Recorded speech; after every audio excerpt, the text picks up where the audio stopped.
little bit about the DLC and me. We call this Lessons Learned from Teaching Teacher Research. And I'm going to issue a challenge to you in a minute, but not just yet. I want to tell you sort of what the scope of my professional work has been for the last few years as an instructional technology coordinator. I get to do some really neat work sometimes. This is a quote from the Denver Art Museum where I was doing some work, and I was really pleased to hear Kim Robinson this morning say that teaching is an art. Because it is, but we have to work with whatever our environment throws up. And I don't mean throw up in a bad way, I mean in a good way. We are locally situated and it's important, and we want our teachers and our students to find the things that they need. Love, hope, faith, patience, courage. All of those important things are an important part of what we teach our kids. However, we also want to teach our kids and each other to subvert the things that don't make sense for us and to have fun as we're doing this work of learning, right? To figure out a form and to be able to fiddle with it. It turns out professional learning was just one such form for us in my work. And I met a very nice lady who came to work with us, and she said, I don't want to teach people how to turn stuff on anymore and then leave them on their own devices and never see them again. So we blew that up. We started a 2-year program called the Digital Learning Collaborative, and we've worked through about a third of the teachers in our school district of 50 schools. Let me tell you what it's not before I tell you what it is. It is not step-by-step prescriptive learning. We have no learning outcomes that talk about how many web pages you can make or how many lesson plans you've shared or how many things you've clicked on, right?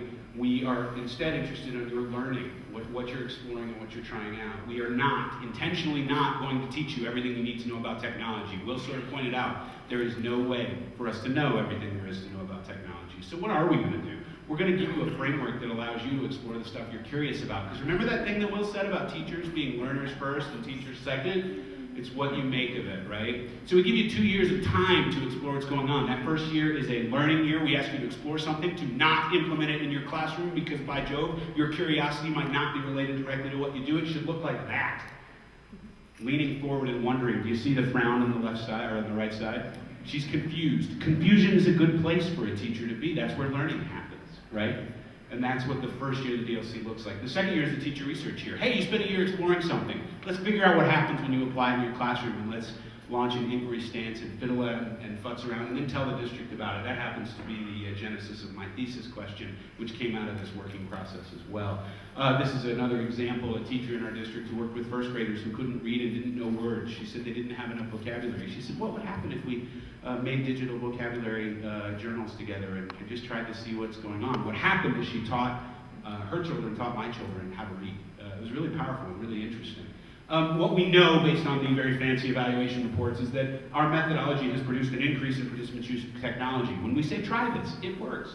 Or try this, it won't work. They try it, and then we figure out what's going on, right? We believe that teaching is and should be a subversive activity. And I mean that in the kindest sort of way. Teachers should say, I wonder why this thing that I was asked to use doesn't make sense for us. I wonder what's going on when I explore this with my students and things don't go well, right? I don't mean bad, evil, wicked subversion. I mean this kind of subversion. This is Disney World.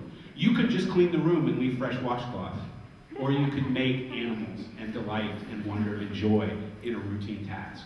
I think that's a delightful way to think about subversion in our schools, right? This is a teacher's response to the work. I learned more about observing in my classroom with purpose than I did about my original research question. She subverted our process. Isn't that great? It helped me be more effective about evaluating my students' needs.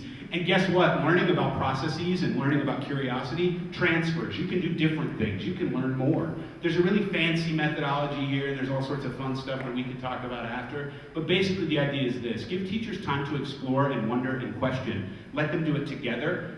Allow the district to say, this is important. And then give them that time to flourish. Because teaching is and should be a subjective activity. You should be subverters of your institutions in the best way possible. They should be better institutions because of you. And so here's the challenge.